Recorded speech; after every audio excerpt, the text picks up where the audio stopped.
Let's be real, life is messy. We all wrestle with loneliness, guilt, and shame. Having a supportive community and the right resources can make all the difference. That's why we started Healing Unscripted.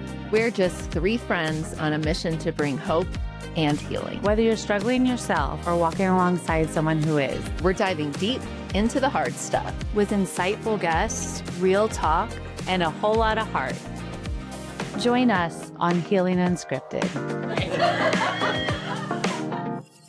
Hi, everybody. Welcome back to Healing Unscripted. I am one of your hosts, Jen. We're missing Liana today. She is with her son. Hey, and I'm Laura. We just wanted to say a quick thank you. We're about to hit our 1 year mark, and what an adventure this 1 year has been for us. And we feel so lucky and humbled to get to just kind of showcase everyone who helps out with mental health resources in our community. And today we have Nele on our show, and we met her exactly a year ago, we just realized, and had intended to have her on the show. And we've all been so busy that we haven't even had the chance to have her here yet. So we're just so thankful to have this opportunity. We love getting to host and get to hear about resources in our community. And Nele is part of Health Partnership, and she's been there for a while. So welcome, Nele. Thank you. Thanks for being here. Yeah, thanks for the warm welcome, and just honored to be here. And I've loved listening to the podcast, so I'm excited to be a part of it. Thank you. Yeah, we are too. We're long overdue. Yeah, definitely. I was telling her earlier that we've had her listed as a resource on our podcast for this entire year. So it's really great to be able to put a face to a name. Yeah, I appreciate it. I was like, is this a me thing? Am I that hard to get a hold of? Yes. No, it's our schedule is so busy, which is such a blessing. It's great. It's beautiful. Well, we would love to know how you got to Steamboat and a little bit about you, and then we can talk a little bit more about your position. Okay. What brought me to Steamboat, I like to say my husband imported me. He was here. Sneaky guy. 21 years. Okay. And I was here probably about 6 years. We're in Craig now. We met online. I met him on a fan page of a band that we love, Atmosphere. Shout out to Atmosphere. We're big. You can do that. Big underground hip hop fans. And cute. He had posted something about sobriety. And I was struggling at the time to stay sober through this probation that I was on. And I reached out, and we sort of started bonding over Facebook Messenger. And then were you guys like in the same state, or were you? Yeah, I looked near at his each other? profile, and he's from Littleton, which is where I'm from. Okay. We're both from there. He had gone to the same high school, but he's 8 years older than me. I did not know him then. So I think seeing that, I was like, oh, he's from that same area. Like, we might have some connections. And that felt like a little bit of a safety net, you know? Yeah. Right. And I had a best friend that lives here, and she had been here for a long time. So I've been visiting Steamboat and thinking of moving for a while.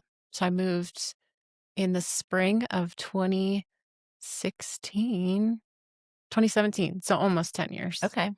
I moved up here, and I actually lived right over here in the work-live apartments. Oh, wow. That was my first apartment. Wow. I shared with another friend that had moved here from Littleton. So. Oh, wow. How fun. That's so cool that's how you guys met. We have 2 boys. Daly is 8, just turned 8, and Dash is 4. Oh, cute 2 names. boys, thank you. Cute ages, too. So fun. Yeah. Boys are the best. Yeah, being a boy mom is Yeah. best. Agreed. Do sometimes, like, I wish I could do little hair and nails, you know, like I do miss that. I can do that with my nieces. There you go. See, I have nieces too, and it's great. Yeah. So you've been here for 10 years. 10 years. Yeah. And I had I should say this too. I lived in Summit County and worked for ski resorts over there for a long time, 4 or 5 years. So that was like where I fell in love with working at ski resorts and skiing. And I mean, I'd been exposed to that for a really long time. My dad loves the mountains. So we always traveled on the weekends and stuff. So a long-term relationship with the outdoors. Right. So what about your, you mentioned that you bonded over recovery online. Yes. Are you and your husband both in recovery? Yes. How long have you guys been walking that journey? So I sobered up in July of 2019. And Ryan actually just went to treatment over the summer. Okay. And so he is 8 months in.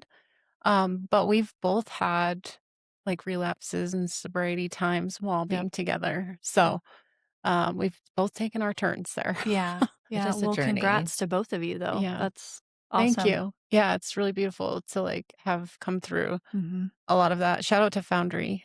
They supported Ryan and myself. They have a really beautiful family program that changed my life. Oh, We I've heard heard about about that. that. Yeah. Yeah. Yep. Michael Barnes Family Institute. Yes. So if you Yeah, have I a was loved one, read part of his book, yeah, which okay. is It's a great book. amazing. It's on my shelf. I haven't read it yet. Yeah, Yeah. it's great. He's so informative, If you ever get a and chance, we should gentle try to and get him on the podcast sometime. He's Yeah. Yeah, that amazing. would be. We Yes, had that'd be James Bakehouse on. He Okay. was with Yep. Foundry, and he brought to our attention that program and what all they offer for the family too. So that's great to hear Yeah. that you were able to take advantage of that. Yeah, 100%. Yeah, having gone through Ryan really struggled for a couple years with substances, and I was in this work, or I was doing this work. I was doing my own recovery journey through 12-step program, and I dabbled with Al-Anon and other supports. And then by the time he made it to treatment, I was like, I'm out of here. I'm ready to buy my own house. I'm ready to be done. right.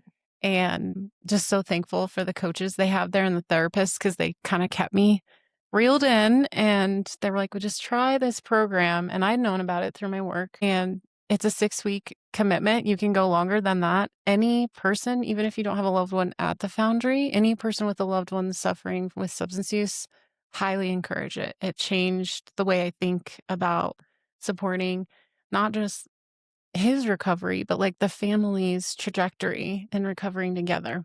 Yeah. And isn't that online too? Yeah, So it's you're virtual. not going in person. So Correct. Yeah. anyone, that's where I was mind blown. Mhm. Yeah.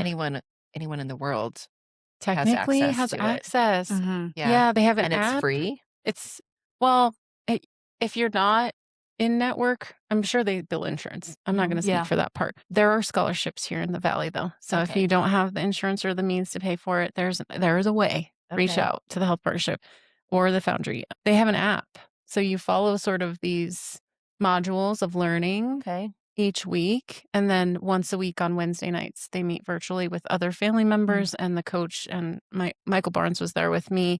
I don't know if he's always there, but Mhm. Oh, a wow. clinician. Yep. Yeah, we need to remember that resource. Yes, we need to So reach out good. to him. Mhm. So when good. he's up here in the Valley, we can have him on Mm. to talk about that program. Turned my heart around. specifically. Yeah, absolutely. That's We'll good vouch for news. that. Yeah. And you just did the 6-week program? I did the 6 Wow. weeks because Wednesday nights are my home group for my recovery meetings. So Mhm. they still reach out. They're like, you can still come. So I still plan on bopping in once in a while. Mhm. But yeah, I did commit to that. And when Ryan was gone, I was single mom in it. Yeah. So just for those of you that may not have the time, quote unquote, or working moms and parents and dads, it was from 6 to 8. And so I could have dinner ready and kind of turn on a TV show and let them do their thing. And I could engage in this program. Right. And I did. And the modules, I mean, I had to do after the kids fell asleep late at night, but it was like I had to put in that effort towards our healing if I wanted to feel the benefits of it. Yeah. And I knew that at that time. I started to feel the benefits, and I'm like, okay, I'm going to keep going. I'm going to keep going. Good for you. So I want to encourage people. I know that it's hard. Any step towards healing, wherever you're at with that, it's hard. So just to share, like, where there's a will, there's a way. Yeah, Yes. time's always a factor. Like, we can always Yeah. say we don't have enough time, but just taking that little bit of time to work on you, like you said, changes the whole dynamic of not only your future, but your boys, Absolutely. and it just shifts and changes some of those generational things. Right. Yeah. So good for you. Yeah. Thank you. All right. We're going to be sure to list that resource at the end Yes. of our Mhm. podcast Yep. so that every one of you can find it. So how did you get tied in then to the health partnership after you moved to Steamboat? Let's see. So, And then, how from your recovery journey, yeah.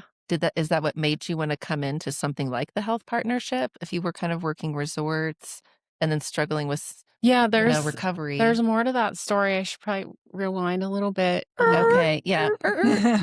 Let's go back. Yeah, let's go back Okay. to the days in Littleton. If anyone caught that. So I'm from Littleton, which my brother was injured in the Columbine High School shooting. Hmm. And my brother and sister are both survivors. We are survivors. Are you the Um, oldest then? I'm the You're the youngest. youngest. My Okay. brother is the oldest, my sister's in the middle. So that makes sense. So he's in his older 40s, Yep. Yeah. right? Mhm. Okay. Yep. I grew up in Lakewood and I was Okay. So working in you were Littleton. nearby.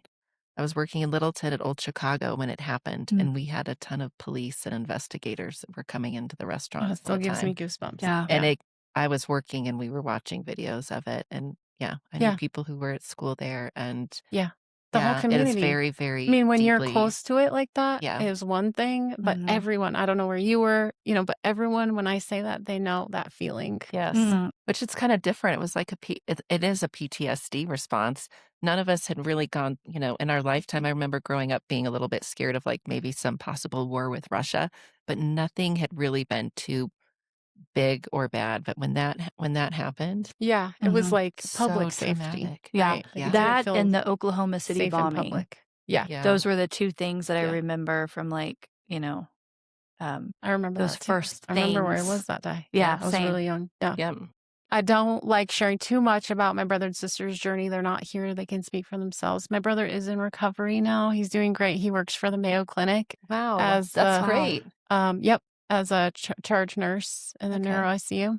He's doing Oh, great. wow. That's incredible. That's talented. His journey led him there because of the way he was cared for in the hospital when he was injured. And he worked Wow. at Craig Hospital, and then he was at UC Anschutz for a long time before they moved to Rochester and got the job at Mayo. So, Oh, good yeah, for him. brilliant mind, That's doing a great amazing. full story. Full, Yeah. full, blah, blah, blah, blah, full Full story. circle. Full Full circle circle story. story. You have to edit that a lot. There I go. I was like, I don't want to tell her story too much, but it is worth noting because he's doing amazing. But at that time, like he had already been dabbling with drugs and alcohol. My mom was active drinker, alcoholic, and we were just exposed. That was really how we coped, partying and drinking. And I was in 6th grade when that happened. I started partying maybe 2 years later, and really the aftermath of that in our community was, and my experience was like very much, it shaped me in a way. I guess the character forming that happened was like, for a good reason, my parents really had to focus on my brother and sister and their mental health and making sure they were well and safe. And there was like right after where there's all these funerals and press conferences and just like it was a heavy time. And I sort of just assumed this, like, I'm good. I'm okay. Yeah. Mm-hmm. I'm good. Yeah, because you 'Cause you didn't want should to have be a been. burden. Because you Yeah. didn't, you didn't And I wasn't experience there. anything. Yeah. And, so that's my experience. That's Mhm. kind of, and even that, like that day at my elementary school, my parents couldn't come get me. They were busy. So like Mhm. a friend's mom came eventually, and the school had to tell me what happened, and I didn't have, Wow. I just, yeah. And now in recovery, in hindsight, my parents did an amazing job. Shout out to my mom and dad. They did the best they could do. Absolutely. Yeah. With a set of 'Cause how circumstances traumatic for beyond them as parents, Yeah. and now that you're a parent, Oh, to get a call 100%.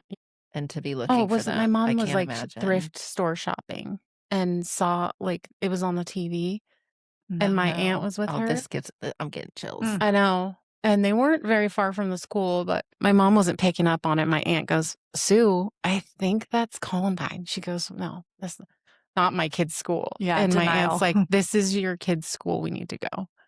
Yeah. So she was shopping. We didn't have cell phones really then. My No. dad Yeah. found out quickly because he was an emergency contact for my brother, and they got him up and out of there eventually to a hospital. And then my dad found out, was able to go be at the hospital. But it was a lot of chaos. And so anyways, my experience coming back to that and just like that character forming, really, like Mhm. it grew and grew, of like going into middle school and high school and really learning how to party. And I called it independence, but really I did whatever I wanted. And Mhm. so many of us did in that community with very little consequences. Mhm. I'll be honest. Like, no one Well, it was really a knew how to different do. well, it was a different time. Yeah. It And then was, yeah. there was the trauma. Still the trauma is trickling down. Yeah. Mhm. And Yeah. that is how Yeah.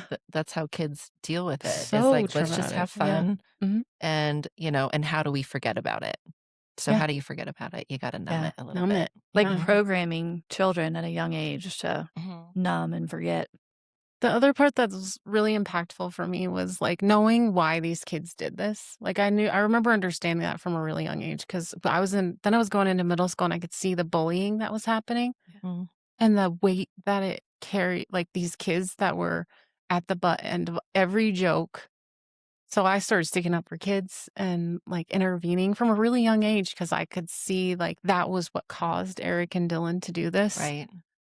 So I think back on, like, when did this fire inside of me to, like, advocate for people and help people and Mhm. mental health and substance use was really then, like, Right. seeing bullying in middle school. Right. I'm sure you guys That hear about it. actually gives me chills to Yeah. hear you realize and tie all that together Yeah. and to know what you're doing today. That Yeah. is incredible. And that is what to me, I can see the difference in my older boys. We're in a really big high school in Florida, and my youngest son has had the opportunity to go to middle school and high school here. And I really love and appreciate and value the small town Yeah. and the small high school Yes. environment Yeah. because there's still bullies, but people kind of stick together. So you kind of find your group, and I just feel like there's so many resources in the high school here too. And people are looking That's out, I think, Mhm. in small towns. It's hard for us to turn a blind eye to what's going on, like, if Right. it's our neighbor. I mean, we really are a lot closer, Right. close-knit, Yeah. you know, in a bigger area, it's easier to get lost in I the agree. shuffle. And fast forward to, like, so I went into recovery in 2019, but then my, kid went into kindergarten. He's in 2nd grade now. When he went into kindergarten, I started walking through school doors again is Mm. when I realized I was still That's some experiencing trauma. PTSD, Yeah. and I went Was that a and went and got surprise EMDR. for you? Was that a Yeah. total Yes, surprise? because immediately felt unsafe, and I could not trust that my kid was going to school. Mm. And after the uncovering of myself going through PTSD, I realized, like, all throughout my life, I was checking behind shower curtains and under my car, and I still have to lock all my doors. That didn't go away. But there was always a response, and I had no idea that this was The like, that my starting. baseline was actually, like, a trauma response, Right. Yeah. and that could be worked through. Right. And I have freedom from that today. Thank Like, I That's do goodness. not wonderful. have that trauma response anymore. In fact, the kids have, like, a drill today, and the principal at my kid's school knows that we're Columbine survivors. She's from that area, and she, like, made a point to reach out, and I was like, "Oh, no, I'm good. Thank you. I appreciate it." Like, Oh, I that's trust that. sweet. The Yeah. Oh, fact that's that they really would reach thoughtful. I out. know. That's the small town stuff. Yeah. Yes. You Yeah. guys, I appreciate it so much. Can you Anyways. tell us a little about the EMDR, what that is, explain it to people, and then how Mhm. it worked for you? Just because I do think it's a really important Mm. therapy tool Yeah. that can be used for trauma. So I'm a peer recovery specialist, recovery coach. I'm really, like, focused in substance use stuff, but obviously those things go hand in hand, mental health. Yes. Um, Isn't that the truth? and I like to say I'm not a clinician. If you are seeking advice about EMDR, the best suggestion is to talk to a licensed clinician. Mhm. But I can share from my experience that I needed to be in recovery to really recognize that I was suffering from other symptoms of other Mhm. mental health conditions. Right. So I sobered up, I'm in recovery, but I still have anxiety, PTSD, and depression. So I need that person that can help me with that. Right. And they use a method where it's like bilateral stimulation. Mhm. And you have to really have, like, a safe space. This was so sad. You have to have, like, a safe space to go to. They can help you build these containers, and I didn't have one. So we Mm. worked on that first. Okay. Yeah. Like, even Okay. I was like, a beach in Hawaii, and I was like, "No, there's a threat. Somebody's, like, in the trees." Like, it was Interesting. so we worked on that first. So it's just really important. People talk a lot about EMDR, like, that's the cure. If I do that, I'm cured. And I think that there's different layers that need to happen for just to even the ability to accept and mature and go through a process like that. It's Yeah. Right. volatile, and it Mhm. can be very, like, if you're already in a hard place with substance use, my suggestion is to clean up a little bit before you do something like that. So, Yeah. Right. You have to be in a good place to open those doors. yes, For sure. yeah, Well, I appreciate you sharing that because I think some people think it's a one-time fix, and it's not. You see the clinician, yep, and it's a process. correct.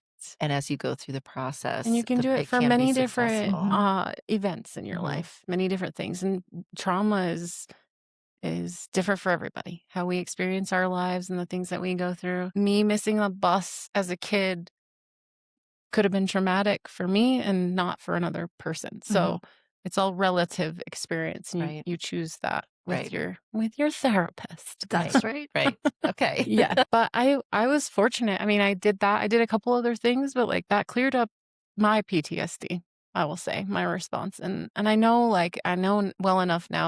I'm starting to have those symptoms again and recognize those things. Like I go back to the drawing board and talk to someone, talk to a professional. Yeah, Very instead of turning to numbing, you now have these tools that work. Yes. And you go right back to them, to the healthy Yes. tools in order to reset and move forward. And there's these trained, amazing professionals and resources in our community that offer all these things. So How do you fall into that as far as you said, the peer recovery support with your position in health partnership? How are you helping guide people in these healthier directions in recovery? So I'm actually the recovery program manager now. I don't do as much direct service work as I did before.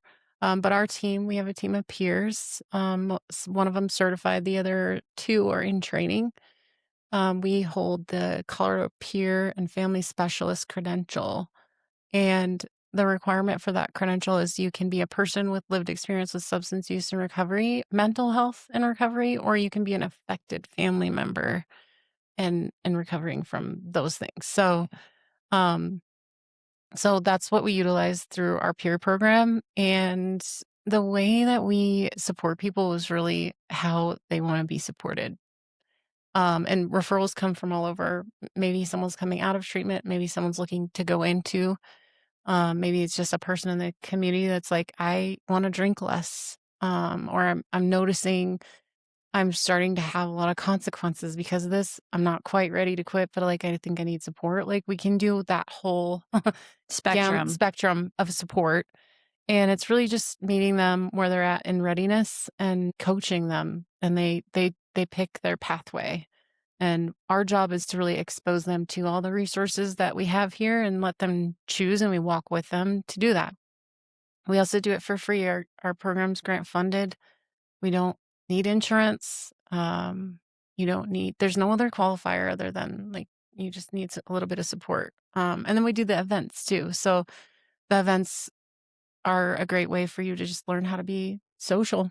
Are you without talking about the substances. RISE events? Yes. Yeah. Yep. Yeah. Yeah. I think that's awesome that you guys do that as well. And that we get folks that just want to spend a day a week sober. Or, those of us are long-term sustained recovery. We get the groups coming from treatment. Like we just get a really nice array of people, and all of us feel the same way. It's just nice to have like no pressure, no substances. It's great how much you guys are growing. It's awesome. With all the events and everything. It's really like, it's a response from the community that what we're seeing is people enjoy a sober space, and it's much more socially acceptable. That's really like, yeah, we've been doing it. We've been consistent doing it, but really the response from the community is where it really shows. And drives it. Yeah. Something different. Yeah. And then all the RISE events are free? Yes. Yes, that needs to be promoted. And the Phoenix is the same way. All of their events are free. And Yeah. all of your events can be found on your website. That's right. On the Health Partnership and look for healthpartnership.org. RISE. Yep. If you're a social media person, the Health Partnership Serving Northwest Colorado is our whole handle on Facebook. List all the events on there. You can just hit interested or going, so that if you're on there a lot, you get the notifications, Okay. Yep. And then, the website, we have all our events, not just recovery. We've got whatever else our programs are doing on there too. So, Right. Yeah. That's what's huge too, is for people to get to go do something with other people, and it's free. And they don't, because, a lot of people working here they're on a budget. Yeah. But to know that they could go hang out with people for free. I know. And I'll share, like, I knew about the health partnership before I worked there. I was intimidated to show up to, it was at the time, it was called Clean and Sober Events. And I was in recovery. I just was intimidated. So I get that, like, even seeing the label sober events can feel like, oh, I don't fit into that, if you're just a curious person. Yeah. Right. So that's another thing I just wanted to plug. It's okay to like show up a little nervous and scared. Mhm. That's It's part of your do it. recovery, actually. Yeah. It's like putting yourself out there and getting out of your comfort zone a little bit Yep. and allowing yourself to grow helps your mental health That's in right. your recovery process. Right. That's what we say. The opposite of addiction is connection. So Mhm. come meet like-minded people. Yes. Chances are one of us will spot you if you're like on the fringes and be really gentle and welcoming, and you can dip your toe in at any time. There's And no I feel like pitch it's there. probably a very non-judgmental zone as well. 100%. Yes. Yeah. Yeah, you guys none of you come off as judgy people. You're just there to welcome Yeah. people. Yeah. So judgment free and actually free, no cost. Yeah. Yeah, and I also like the fact that this is another good point with some of these events is that family members, or they call them like allies in recovery. Yes. So, like my daughter, she over the past 3 years has come with me to some of these things and definitely the Phoenix workouts. And I like that because it's not just me that's affected by recovery, it's also our children. Mhm. Correct. So for our children, she's an adult now, but for her to be in that space and see and be around other people that are in recovery just opens her mind and sees that it's not just my parents or it's not just my family. There's other people Oh. around me Yeah. that are dealing with the exact same thing. Yeah. And look what they're doing. Like they're working out, they're getting together, they're talking about it, they're Yeah. out there.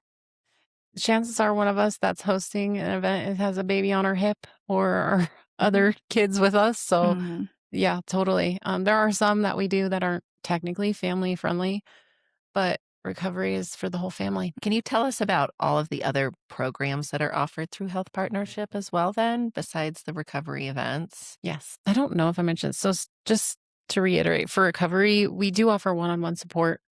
You can take a referral from anywhere. I mean, we serve this area, but can be from a clinic, a community member. It can be in Route, Moffat, Rio Blanco, and we'll meet those people where they're at and support them. And the Rise events. So that's recovery, and we have peers in both Craig and Steamboat offices, but we travel. Right. We have the judicial program that Kevin Colbranner is the manager of. That program is really focused on reentry for anyone justice involved, like if they're coming out of jail, if they're going to jail, if they're on recovery court or probation or parole. All those referrals get deferred to these guys because it's just so unique. They have unique needs, and this team has really gotten really well. They do. Really I good know. at doing that stuff. We're so proud of your I know we team. are. So good. So yeah, care coordination is actually like the bulk of the employees we have are care coordinators for direct service. So any like social determinants of health needs. So someone can't pay for a walker, or they need help with a behavioral health access, like maybe they're in ER for mental health stuff. Like one of our behavioral Mhm. health care coordinators will kind of catch them and get them connected with, like, is it more intense inpatient behavioral health care they need, like whatever that is. Right. We have a care coordinator who focuses on, she calls them sassy and classy. Yeah. The 16 above. Love it. Yeah, which have so many needs right Yes, now. yeah. When we see the cuts to Medicaid and Medicare, it's so unfortunate that our aging population has less resources than the rest of the population. So she's amazing at, they, oftentimes need rent paid or access to providers, shoes, railings in their house, like just anything, support. Sometimes she just meets with them and talks with them. She's so good. And then the rest of care coordination is just broad, and anyone can be, like, if they have housing needs, if they have a baby on the way and they need some stuff, it could be recently we've helped a lot of people who have lost individuals with cost of funeral or expenses involved with that, Oh, and just that's supporting nice. I them. didn't That know is that nice. one. Yeah. That's very nice Yeah. to have that and offer it. Yeah. And that's through grants. Yeah. You guys Local have a grants. great grant Yep. writer. Uh-huh. Okay. Well, we don't, well, we do write grants for our programs, but for people to access resource, a lot of that comes from the Yampa Valley Community Okay. Foundation or Mhm. whatever local supports are Yep. available and that person qualifies for. Okay.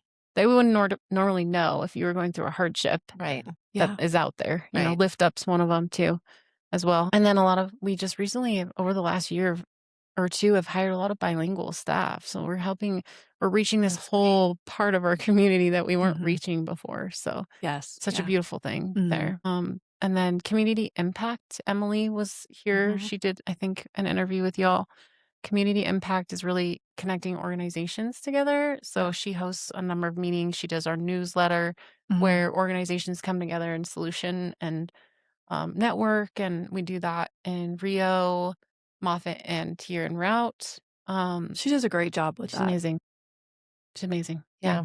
Yeah. She's a like bring all the people together kind of I person. know. Yeah. She's so It's good at just her it. personality. Good Sweet. at it. And then don't you have something that helps with, in general, kind of getting health insurance Yes. Oh, yes. Sorry. and Yeah. qualifications? And family support and Yep. Spanish support. Yeah. That's right.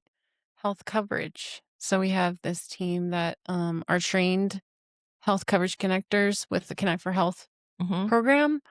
And the benefit, I mean, you can do Connect for Health at home by yourself if you want. That's Yep. fine. Benefit of using Kim and her team at the Health Partnership is that you can meet with them for free Mhm. and they can really help you shop that what works for you, what programs work for you. Which can Also be so bilingual help there too. confusing. Yes.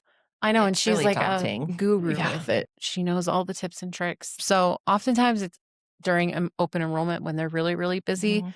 But if you have a change, something that would qualify you Yeah. to change insurances before then or during that time, like a divorce or you got kicked off of Medicaid, reach out because chances are she can help you out still. Yeah. I mean, you guys cover the whole full spectrum Mhm. Lots of of things. anything that someone would need. Poverty. Yeah. Mhm. Yeah. It's all Divorce. free.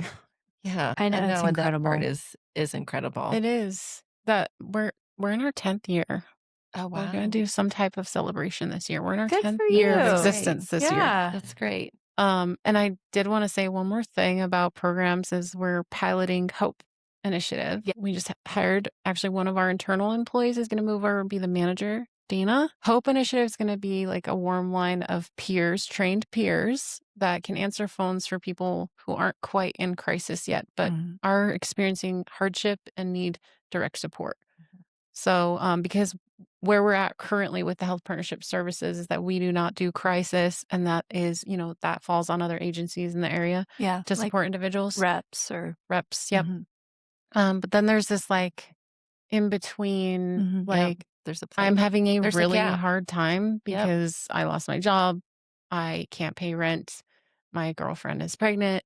We're really excited about piloting that. That hasn't quite come up off the ground. At least the first step was hiring Dana. So she'll be starting in April.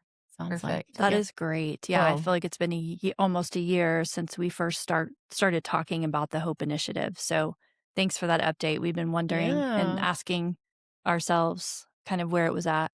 Yeah. Yep. We know it takes time because you Yes. guys wanted it to be done Well. correctly and efficiently Yep. to start moving forward with something that was actually really going to work Yes. and be substantial for our community members. So good work. Oh, we can't wait to I hear what know. happens. There'll be a whole campaign, like marketing campaign, once the official launch date happens. So everybody will get all of that information, Okay. how to reach out. Yeah. Perfect. Good. So there'll be other stickers all over the bathroom walls besides I know. reps. Yeah. And reps will be Which like, is- thanks for helping Yes. us. Thank you, somebody. Yeah, no kidding. Because they Yeah. take on a lot. Yes. Yeah, it might alleviate some pressure Yeah. there. And there is a gap in between that, Mm-hmm. finding a service for what you need. So that's exciting. Yeah. So congrats on the Hope Yeah. Initiative. Very Do they exciting. work with Health Partnership, like out of Health Partnership, or are they working out of That's like gonna be the where are they thing. housing? Where are we housing It's gonna them? be housed at the health partnership. Okay. Okay. Yeah. Okay. Because last time we were talking about that, they didn't quite yet have an idea of where they were going to house the callers. Mm-hmm. So that's great. And I don't want to speak to it because I don't have all the details, but I do know that we'll be managing the program. So more to come. We had Marnie on with Route County Crisis to tell us all, Mhm. how that as it's getting off the ground. And it is, I think that's another cool thing about us starting this almost a year ago is just getting to see all of these programs come Yeah. Bloom, into blossom. fruition Yeah. and the whole community wanting to work together. It's so beautiful. It is so beautiful. That is one of those small town things, really. Yeah. Like we talk about this a lot at like while we might quote unquote lack in services or resources, we make up for in the connections, you know, like Correct. really like Mhm. strong people working together, pulling on each other's resources and Mhm. supports. Yep. It's a beautiful thing, really. Yep. Yeah. And I would say too, when I look at or think about health partnership and everything I've learned about the health partnership over the past year, is that you guys are like the go-to hub. Like you would be my first stop call Yep. of finding out resources. And then you have all these teams in place to plug people in where they need to be plugged in. Yeah. So Absolutely. that's how I see you guys in this community is just That's a this. really great description. Yes, That's how I see it too. Yeah. mhm. Yeah. And then everybody else is kind of coming in and how can we partner? How can we work Yep. together? Which is a beautiful thing. It's great. Well, I It's have great. one last question for you Okay. as we wrap up. What does your role mean to you? How has your role impacted you?